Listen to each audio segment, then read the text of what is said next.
One thing I didn't even know, and I can't remember who it was that brought this to our attention. It was somebody that we had interviewed. I wish I could give him credit. You guys might be able to know.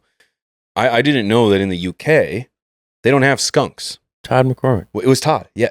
Hell yeah. I didn't know in the UK they don't have skunks. It's a heavily debated topic. Is it? Heavily. Oh, is it? Yeah, Is it? because That they don't have skunks, or that no, not that. Not finish that. of That's the story? word. Okay, I'll dude. finish. I didn't know that skunk in the UK is referred to as cheese.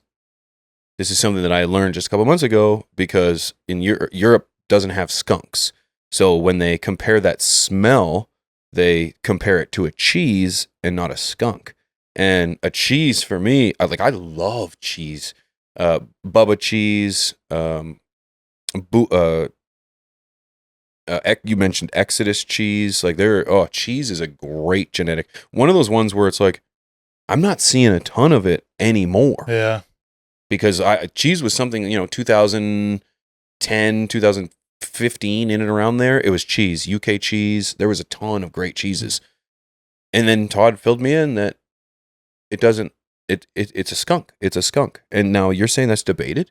Well, stinkdier is what they say for a stinky animal in Dutch. That's the word that they use. And like it's been said before the 70s. Stinkdier. Okay. So it's like that's their skunk. So it describes the stinky North American animal. You know what I'm saying? And so they have had a word that they said that they used over there. And it's a lot of it's, again, this is a story that's, I believe, it's lore, Todd, dude. it's all lore. But it's like a lot of people say like, yeah, cheese is a phenotype of skunk that they had. But there was never a fact that like skunks don't exist and all these things, and it was only just from them. We need to Google it.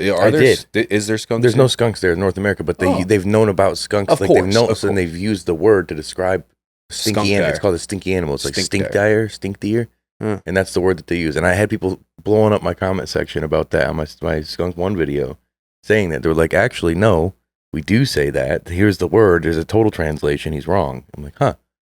Okay, but I mean, I'm maybe not wrong about the origins of how the genetics got there. Right. I think that's where it's like, well, the phenotypes. This is where the argument of our genetic, the frosted lemonade crossed with the fire shit, is you get an F1 that may be this forever F1, the one that people are like, holy shit, dude, because you find a phenotype in there, and then that's renamed.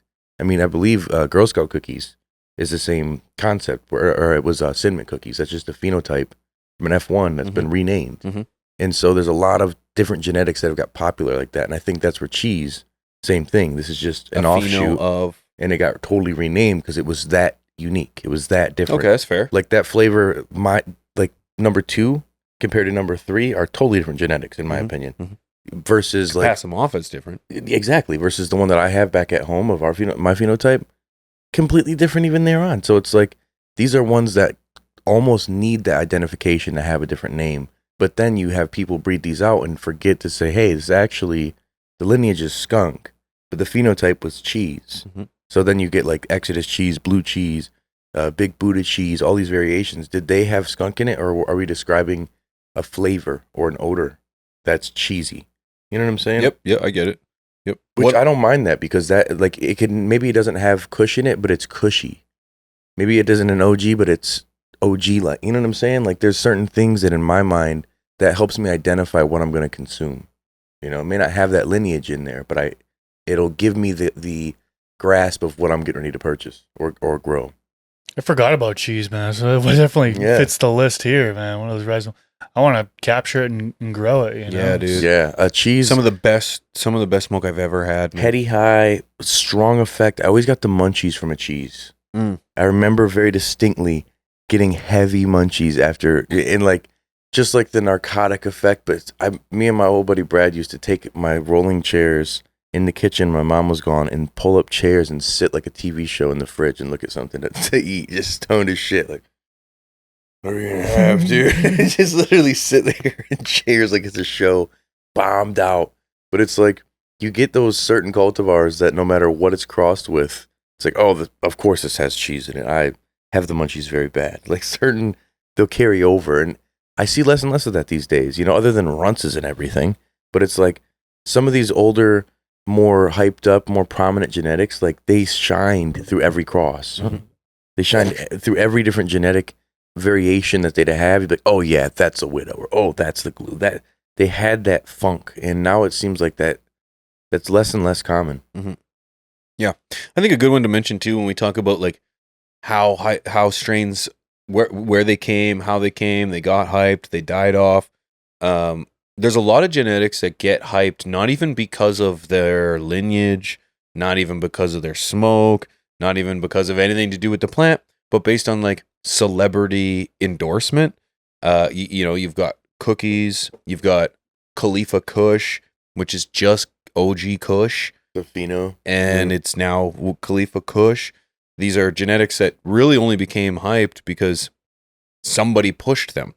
You've got the Khalifa Kush, you've got Burner, you've got guys like, you know, I think of Snoop Dogg, just a number of celebrities. Yeah, the list can go on. Mike Tyson, where it's like they're not. It's very well possible that they're not even good genetics. I'm not going to say they are or they're not, but these are they're not getting. Who don't even know. They're not getting hyped because of popular support. They're getting hyped merely because these people have platforms and they have that ability to hype it up. Burner put cookies in just music videos. Just had a bunch of hip hop artists or rap artists mention his brand over and over again, getting him hyped enough to have a brand.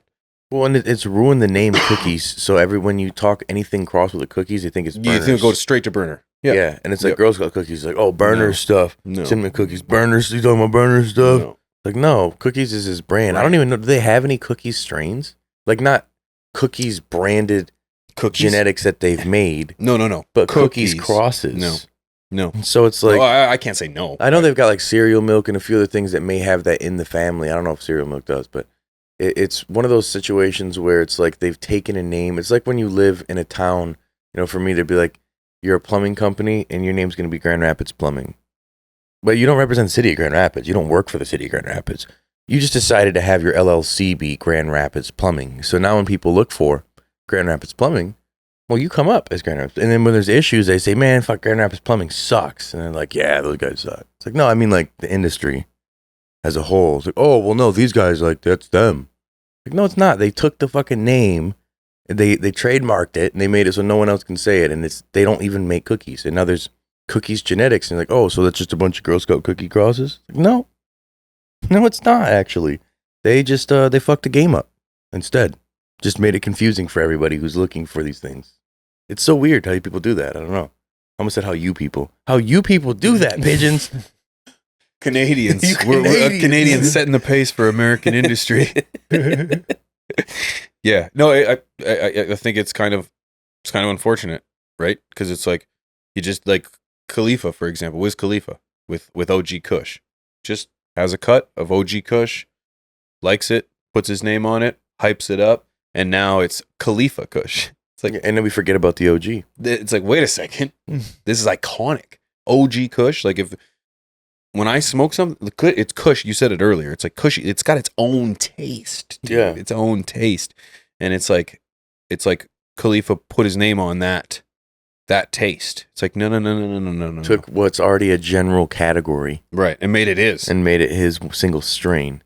And that's the tough, you know. Shots fired. Shots fired, Wiz. Shots fired, Wiz. This FTS clip was brought to you by AC Infinity, leaders in garden innovation. Use discount code TheStash15 at checkout to save some money on your order. From the Stash Podcast.